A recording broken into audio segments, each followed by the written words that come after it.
Good afternoon, class. Good afternoon. Thank you, class. You may all be seated. It's nice to see you again, class. Na-miss ko kayo. Kumusta ba kayo? Alright. Sa mga nakakilala na sa akin, no? Thank you, class. Pero doon sa mga ngayon pa lang ako nakita, let me introduce myself first. Ako nga pala si Teacher Maria Novi Montoya. But you just can call me Teacher Novi for short. And I will be your teacher in Elementary and High School Values Education Class or SVEC. Okay?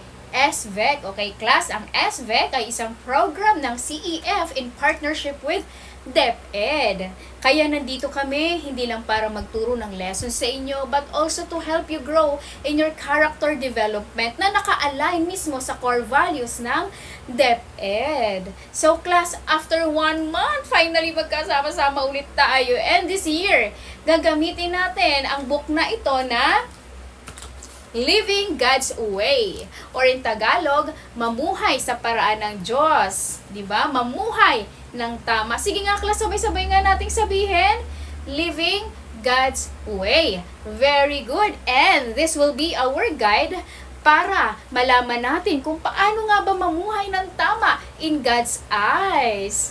Diba? Bakit kaya napakahalaga na mamuhay tayo ng tama? Kasi class, may Diyos na nakatingin sa atin at balang araw haharap tayo sa Kanya at magsusulit sa lahat ng ating mga ginawa. Alright, kaya napakaganda ng core values ng DepEd, diba? Kung naalala nyo, sige nga, sabay-sabay nga. Ano yung number 1? Maka-Diyos. Number 2? Makatao. Number 3? Makalikasan. And number 4? Makabansa. At bakit nga ba number 1 ang maka-Diyos? Kasi class, ito ang magiging foundation ng lahat ng values na aaralin natin this year. Kasi lahat ng ito ay nakabase sa salita ng Diyos, the Bible itself. Kaya nga inaasahan ko ang full cooperation sa inyo, class. Malinaw ba? Very good. At para syempre maging smooth ang class natin, meron tayong rules na sinusunod. Okay, number 1.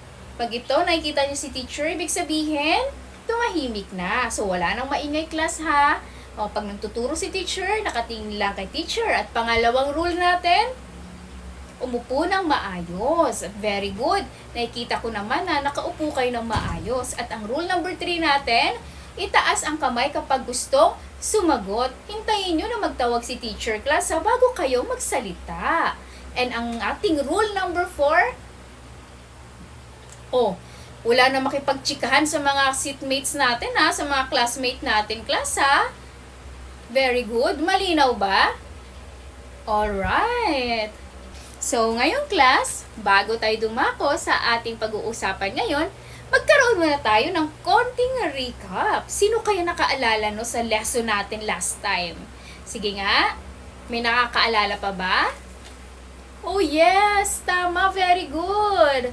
Yung wordless book natin, no? Or ang aklat na walang sulat, pero meron yung iba't ibang kulay. Sige nga, balikan nga natin, class. Ano kayang ibig sabihin nito, class, no? Okay, ito ay kulay ginto. Ito ay reminder sa ating class na ang daan sa langit ay pure gold o purong ginto. At sa langit din nakatira ang ating powerful, ang ating loving and holy God na may likha ng langit at lupa at lahat na nakikita natin dito sa mundo. Maging sa langit, ang ating makapangyarihang Diyos ang siyang lumikha. Pero, ang ating next color is black. Pero dahil banal nga ang ating Diyos, bawal ang kasalanan sa langit. Pero ang problema nga, lahat tayo ay makasalanan dahil sa minana natin kay Adan at saka kay Eva. Pero dahil sa sobrang love ni Jesus sa atin, bumaba siya mula sa langit, namatay sa cross, at noong 3 araw ay nabuhay naman siyang muli. And through His blood, this is a symbol of blood, class ni Jesus, no? Napatawad na tayo sa ating mga kasalanan. Dahil sa ginawa ni Jesus sa krus, pwede na tayong maging malinis at forgiven kung tatanggapin natin siya bilang Panginoon ng ating tagapagligtas. At kapag sumampalataya tayo sa Kanya, ay magkakaroon tayo ng buhay na walang hanggan. At lang nakaraan nga class, no, sabay-sabay nating tinanggap si Jesus sa buhay natin bilang ating Lord and Savior. At ang pinakalas naman na color natin class ay itong color green. Like paano ang halaman ay nangangailangan ng water, ng sun, ng sunlight, ng fertilizer, ng matabang lupa. Tayo rin class. We need spiritual growth. Ano yung dapat nating gawin para tayo ay lumago din? Una, kailangan magbasa tayo ng Bible. Yun yung word ni Lord, no?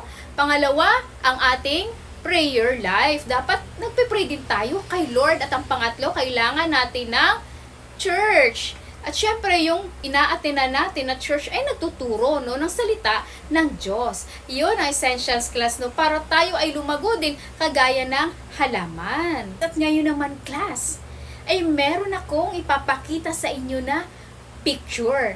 Alright? Sabihin nyo nga kay teacher kung pamilyar ba kayo sa ekspresyon ng mukhang ito? Sige nga. Anong emosyon kaya ang pinapakita dito, class? Correct.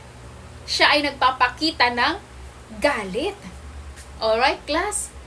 Lahat tayo, bata man o matanda, ay nakakaramdam ng galit. Pero may iba't ibang dahilan. Okay. Kailan ba kayo huling nagalit, class? Sige nga. Magbigay nga kayo ng example kung naaalala nyo kung bakit ba kayo nagalit. Sige nga. Oh, yes. Oh, nung siniraan ka, nagalit ka. Pinagsalitaan ng masama, yes. Oh, nung napagbintangan ka sa hindi mo ginawa. Nabuli ka. Tinrato ka ng hindi tama, may nangopya sa'yo, ninakaw ang baon mo, yung ballpen mo, o binitray ng friend, at hindi ka sinama sa lakad ng kaibigan, oh, hindi ka in-invite ng friend mo. Grabe, no? Yung iba ay talagang may dahilan para magalit. Now, question class. Masama ba ang magalit, teacher? At kailan nga ba, no, nagiging mali ang magalit? At ano ang nangyayari kapag hindi natin napipigilan ang galit natin? Kaya class, ito yung pag-uusapan natin ngayon, no? Ang patungkol sa anger and self-control. Anger or self-control. Sige nga, pakiulit nga. Anger or self-control. Alright? Very good. Alright, class. So, tingin kayo dito sa visual natin. Tingnan nyo to, class. Alright? Anong nakikita nyo dito? Ito ay batang nagagalit. Nakikita natin sa larawang ito na ang batang ito ay galit na galit sa kanyang kapatid. Bakit kaya, no? Kasi ginugulo siya ng kanyang kapatid habang siya ay tumutugtog ng piano. So, kagaya ng mga nabanggit nyo kanina, ng mga dahilan kung bakit nagalit, siya rin mismo ay nakakaramdam ng matinding galit. Ang pagkagalit, class, ay isang normal na reaksyon. Lalo na kung may ginagawa o sinasabi o pinapakita ang ibang tao na nakakaapekto sa kapayapaan ng iyong buhay. Pero, tandaan natin to, class. Kapag kayo ay nagagalit, may mga pagkakataon din naman na may iba ding nagagalit sa inyo. Halimbawa na lang kami mga teacher ninyo. Minsan naiinis kami kapag hindi kayo nakikinig o hindi kayo sumusunod sa sinasabi ni teacher. O di kaya kapag may ginawa kayo na hindi talaga kalugod-lugod para sa teacher. Diba? Nakakaramdam din kami ng galit. At kung napapansin nyo, class, kapag nagagalit ka at hindi mo napipigilan ang sarili mo, ano bang nangyayari? Di ba nakakapagsalita ka ng masasakit sa kapwa mo? Sino naka-experience ng gano'n na pag hindi mo talaga mapigilan yung sarili mo, sumasabog ka. At nakakapagsalita ka na hindi maganda sa kapwa mo. At ang nakakalungkot dito, class, kapag nagkapagbitaw na tayo ng salita sa kapwa natin, ay hindi na natin mababawi kung ano yung sinabi natin sa kanya. Kaya napakahalaga, class, na dapat bago tayo magbitiw ng salita sa kapwa natin, isipin muna natin kung nakakalugod ba ito sa Diyos or nakakasakit na ito sa iba. At kapag kalmado ka na, doon mo na marirealize na, ay sana pala hindi ko nasabi yun. Ay sana pala pinigilan ko ang sarili ko. Diba? Sino naka-experience noon? Diba hindi siya maganda sa pakiramdam? Kaya ano nga ba, no, class, ang definition ng galit? Ang galit, class, ito ay matinding damdamin laban sa isang bagay o tao. At kapag hindi natin napigilan ang galit natin, ito ay nagreresulta sa away-away at tampuhan. Masasakit na salita, galit sa kapwa at pagkawala ng tiwala, pagkasira ng relasyon sa pamilya, sa kaibigan o kaklase, at kawalan ng kasiyahan at kapayapaan sa puso mo. So, hindi mo na may papakita yung love mo sa kapwa mo at kabutihan ng Diyos sa iba kasi nga may galit ka sa puso mo. The Bible says in Proverbs chapter 15 verse 18, ang sabi dito, class, ang taong mainitin ng ulo ay laging nakikipag-away.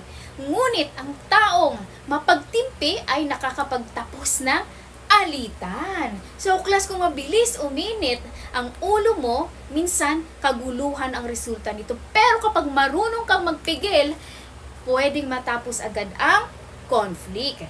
So, the question is, gusto mo ba maging dahilan ng gulo o maging daan ng kapayapaan? Alright. So, kapag naramdaman mong nagagalit ka, class, unang gawin, huminto ka muna. Huminga at isipin mo na maraming beses kung paano kang mag-react na hindi nakakasakit sa kapwa mo. Diba? Ang sabihin ko bang ito ay nakakasakit sa kapwa o nakakalugod sa Diyos? At kailan nga ba hindi kalugod-lugod sa Diyos ang galit? Okay? Kapag nawalan ka ng kontrol sa iyong sarili at ito ay nagiging kasalanan na sa iyong buhay. Tulad ng palaging mainitin ang ulo, madalas na makikipag-away, at pagtanggi sa sariling pagkakamali. Sa halip na aminin mo ang kasalanan mo, sinisisi mo pa ito sa iba. At sinasabi mo, siya naman talagang may kasalanan eh. Siya naman talaga nagpasimula eh. Oops, wala akong kasalanan. Diba? Pero ano nga ba ang nais ng Diyos na gawin natin kapag tayo ay nakakaramdam ng galit? Makikita natin ito sa Biblia, ang salita ng Diyos. Ito ang paraan ng Diyos para makilala pa natin siya at malaman ang kanyang kalooban. Mababasa natin, class, no, sa New Testament ang patungkol sa pagparito ni Jesus sa mundo. Si Jesus ay Diyos. So, maraming tao ang naging saksi sa kanyang kapangyarihang magpagaling sa mga may sakit, sa pagpapakita ng mga himala at marami pang iba. Kaya naman, class, ang mga alagad ni Jesus mismo ay saksi rin dito, no, sa mga ginawa ng ating Panginoon. Pero ang mga disciples ni Jesus ay tao din at maging sila ay nakaramdam din ng galit. At class, ngayong hapon, meron akong kwento sa inyo. At ito ay matatagpuan sa Biblia. Tingnan natin, class, yung istorya ni Peter at ni Jesus sa Matthew chapter 26 verse 31 to 32. Ang sabi dito, isang araw, sinabi ni Jesus sa kanyang mga alagad na siya'y mamamatay at muling mabubuhay. At sinabi rin ni Jesus na darating ang panahon na iiwanan siya ng lahat, pati ng kanyang mga disciples. Pero alam niyo ba si Pedro? Buong confidence at tapang niya agad na sinagot si Jesus, Lord, kahit iwanan kayo ng lahat, hindi ko po kayo iiwanan. Ako'y mamamatay na kasama mo at hindi kita ikakaila. Pero alam niyo ba, class, na alam ni Jesus ang puso ni Pedro? At kahit hanggang ngayon, class, ay alam ni Lord ang laman ng puso mo sa mga oras na ito. At alam niya rin kung ano ang iniisip mo, kagaya kay Peter. Pero ito na, class, nung dumating ang oras na inaresto na si Jesus ng mga sundalo, ay biglang natakot ang kanyang mga alagad at grabe, nagtakbuhan silang lahat. Kaya iniwan nila si Jesus. Nagkatotoo nga, no, yung sinabi ni Jesus na iiwanan siya ng lahat. Kaya itong si Peter, sinundan niya si Jesus from afar at dinala siya sa bahay ng pinakapunong pari. Heto na ngayon, class. Dahil malamig nga ang gabing yun, si Peter, nagpainit siya sa tabi ng apoy kasama yung mga bantay. So, ito na. May lumapit na babae kay Peter at sabi sa kanya, "Di ba kasama ka ni Jesus?" Pero alam niyo ba, class, na tinanggi ni Pedro ito sa harap ng mga tao at sinabi niya, "Hindi ko alam ang mga sinasabi mo." Kaya pumunta si Pedro sa may labasan. At dito, alam niyo ba na isa pang utosang babae ang nakakita sa kanya at sinabi ng mga tao roon, "Ang taong iyan ay kasama ni Jesus na taga Nazaret." At alam niyo ba, class, na muli itong tinanggi ni Pedro at sinabi niyang, "Sumpaman, hindi ko kilala ang taong iyan." At maya-maya pa ay nilapitan si Pedro ng iba pang naroon at sinabi, "Isa ka nga sa mga kasamahan ni Jesus dahil halata nga sa pagsasalita mo eh." At alam niyo ba, class, na sumagot si Pedro dito at dito nakaramdam siya ng galit, nawalan siya ng self-control at sinabi na, "Sumusumpa akong kahit parusahan pa ako ng Diyos, hindi ko kilala ang taong yan." At doon din ay tumilaok ang manok at naalala ni Pedro ang sinabi sa kanya ni Jesus na bago tumilaok ang manok ay 3 beses mo akong ikakaila, nakilala mo ako. Kaya alam niyo ba, class, pinagsisihan agad yun ni Peter, lumabas siya at bitterly umiiyak. Pero makikita natin dito, class, na sa kabila naman ng nangyari kay Jesus, all this time, Jesus did not lose his temper. Si Jesus, hindi siya nawalan ng pagpipigil sa sarili. May dahilan bang magalit si Jesus? Oo, meron. Kasi, class, inaresto si Jesus kahit wala siyang kasalanan. Nagsinungaling ang mga tao laban sa kanya. Alam niyo ba na dinuroan siya, sinuntok, at iginapos sa mga taong humuli sa kanya? Sinasabi sa Biblia na si Jesus ay hindi umimik. Hindi lumaban si Jesus. Hindi siya nagsalita ng masama. Nagpakita siya ng pagpipigil sa sarili. Kaya nung tanungin siya ng gobernador, wala itong nakita ni isang dahilan upang siya'y parusahan. Dahil si Jesus ay wala naman talagang kasalanan. Siya ang perpektong anak ng Diyos. Noong kinakailangan magpalaya ng isang bilanggo, iminungkahi ng gobernador na si Jesus ang palayain. Pero ayaw ng mga tao at mas gusto pa nilang palayain si Barabas na isang kriminal. Nang tanungin sila ng gobernador kung bakit ano bang kasalanan ng kanyang nagawa, walang masasagot ang mga tao kundi malakas na sigaw na nagsasabing ipako siya sa krus. Pero, class, nagalit ba si Jesus? Hindi. Kahit siya'y iniwan ng kanyang mga disciples at kahit itinanggi siya ng isa sa kanyang malapit na disciple sa si Peter ay hindi siya naggalit. Ang mga tao ay nagsisigaw na ipako siya sa krus. Ngunit hindi umimik si Jesus. Nagpakita siya ng pagpipigil sa sarili or self-control. May karapatan siyang magalit, ngunit hindi niya ito ginawa. Sa halip, pinakitaan niya ng kabutihan ang mga tao dahil si Jesus ay Diyos na mapagmahal at hinayaan niyang mangyari ang lahat ng mga ito dahil sa pag-ibig niya sa atin. Inalay niya ang kanyang sarili upang tanggapin ang parusa ng ating mga kasalanan. Sinasabi ng Biblia na ang lahat ay nagkasala sa Diyos. Ikaw at ako ay nagkasala. Ikaw at ako ay nakapag-isip, nakakapagsalita at nakagawa ng kasalanan. At dahil dito, nararapat lamang na tayo ay parusahan. Ngunit sa halip na tayo ay parusahan dahil sa galit ng Diyos, gumawa ang Diyos ng paraan upang hindi tayo tuluyang mahiwalay sa Kanya. Kaya si Jesus ang tumanggap ng lahat ng parusa sa krus. Nang siya'y mamatay, inilibing at muling nabuhay noong 3 araw upang tayo ay mapatawad sa ating mga kasalanan. Kaya kung si Jesus, class, ay nagpakita ng pagpipigil sa sarili sa kabila ng mga ginawa ng tao sa Kanya, dapat tayo din, bilang anak niya, ay makita din sa atin ang pagpipigil sa sarili. Dahil ang pagpipigil sa sarili ay ang pag-iwas sa paggawa ng mali. So, class, Paano natin ito may sasabuhay sa araw-araw? Pansinin nyo, class. Something interesting, si Pedro, kahit confident siya, nag-react siya, nagalit pa rin siya at nagkamali siya. Pero ang pinaka-greatest example natin sa self-control ay walang iba kundi si Jesus. He had every reason to be angry, tama? Pero check nyo kung paano niya hinandle ito. This is the ultimate guide sa kung paano din tayo dapat na mag-react sa galit. Ngayon, paano natin maisasabuhay ang self-control sa daily life natin? Alright, may simple guide na binigay sa atin para magkaroon tayo ng self-control. Alright, class, remember our points. Stop, sabihin mo nga sa katabi mo, stop being angry. O sa kanan naman, stop being angry. Stop being angry. Stop being angry. Sige nga, sabihin nyo nga, class. Ulitin nyo nga, sabayan nyo nga si teacher. Stop being angry. Alright, so bago ka mag-react, huminto muna at sundin ang steps na ito para makontrol ang sarili sa paraang gusto ng Diyos. So the first step is letter S sa ating stop. Letter S is for search. Search. Sige nga, ulitin nyo nga, class. Search.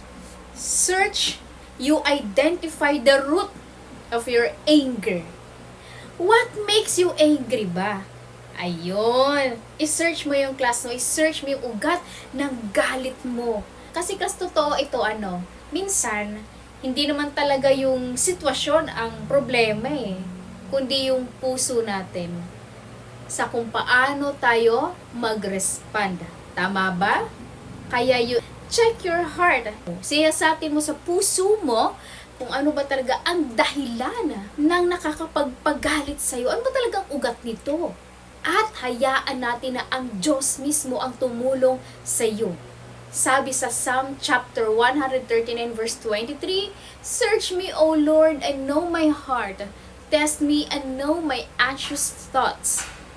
Ibig sabihin nito, class, i-invite mo si Lord na i-check ang laman ng puso mo, ipakita mo kung ano nga ba ang ugat ng galit mo, di ba? Kaya bago ka mag-react, tanungin mo muna si Lord.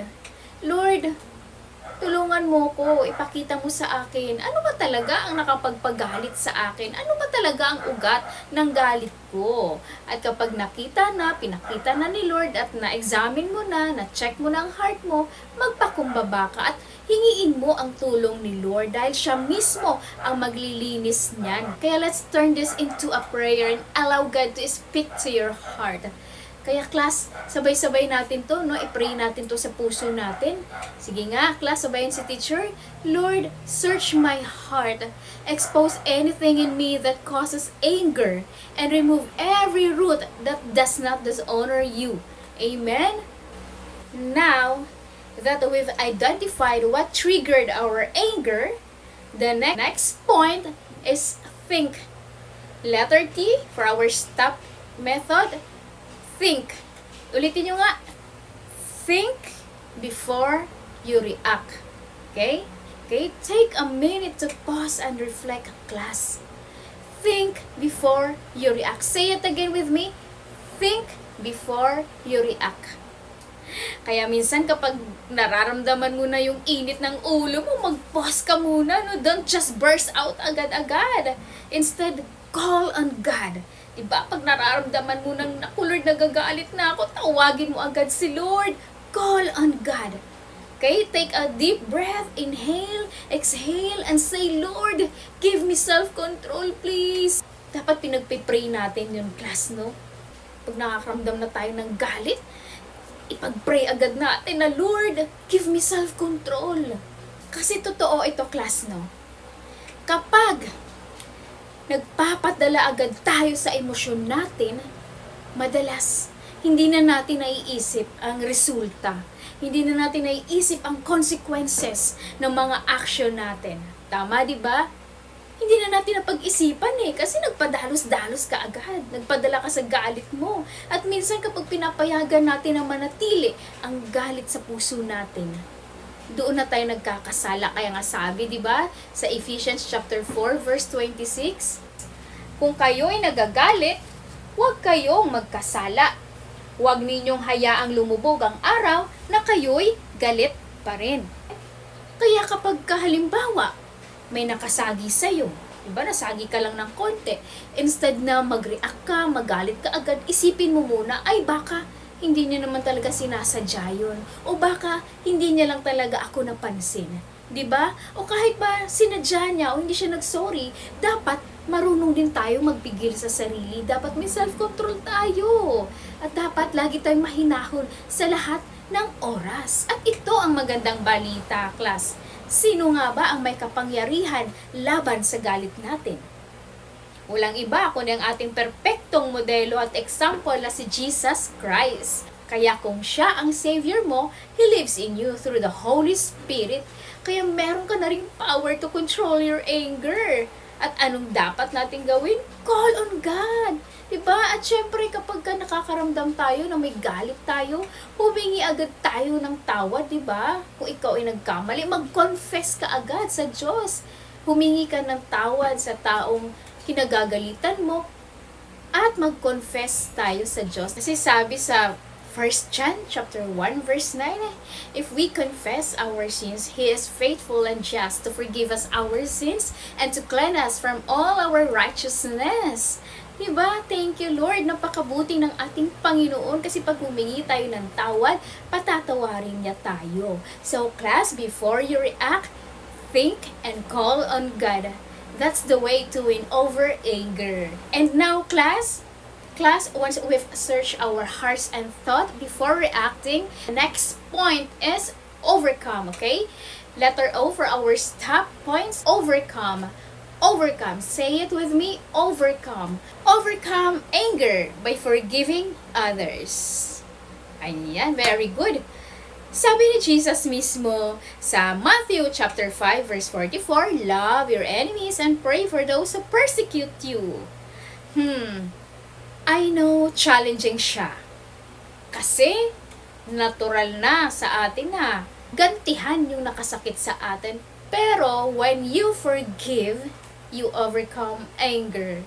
At ang kapalit nito, peace in your heart and peace in your mind. At malinaw, class, din ang sabi sa Bible, kung hindi ka marunong magpatawad, paano ka rin patatawarin ng ating Diyos Amang nasa langit? Nako, kaya class, may choice tayo. Kaya piliin mo ang magpatawad. At huwag mong hayaang iba ang magkontrol ng feelings mo. Ikaw, kasama si Lord, may choice ka. At meron kang self-control. Gawin ito. May choice ka to live in peace. Kaya malinaw, class, ang sabi sa Proverbs chapter 19 verse 11, huwag mong hahayaang iba ang magkontrol ng feelings mo. So, pag may naka-offense sa'yo, huwag mong hayaang manalo yung galit mo, class. Choose forgiveness and that's how you overcome. Okay? Finally, class, kapag na-overcome na natin ang galit, the last point natin ngayon is letter P. Praise. Sige nga, ulitin nyo nga, class. Praise. Praise God for giving you self-control. Alam nyo ba, class, minsan, ang root ng galit ay selfishness. Tama. Kasi pansin nyo ba, kapag may gusto tayong makuha na bagay, katulad na lang ng bagong phone, new shoes, bag, at kung ano-ano pa. At kapag hindi na ibigay sa atin ay nagagalit agad tayo. O, tama ba? Pero kapag natutunan natin na maging grateful at maging kontento, nawawala yung space para sa galit. Sabihin nga natin sabay-sabay, class. Be contented and grateful. Be contented and grateful. Kasi class, kapag may contentment sa puso mo, meron ding joy at gratitude. Kahit hindi mo pa nakuha ang gusto mo, alam mo may mas magandang plano at merong mas magandang ibibigay si Lord. Kaya tingnan nga natin si Jesus, class. He lived selflessly. Sa cross nga, pinili niyang unahin tayo kaysa sarili niya. Kaya dapat unahin din natin. Kaya kung gusto mong magpakita ng love kay Lord, live with gratitude and selflessness. So class, don't end with anger, end with praise. Because when you praise God, your heart shifts from frustration to thanksgiving. Okay? Alright, class. So, wrap up ulit nga, class. Ano ulit ang ibig sabihin ng ating stop? Stop being angry. Letter S, search. Letter T, think. Letter O, overcome. And letter P, praise. Alright? Very good. Okay, class.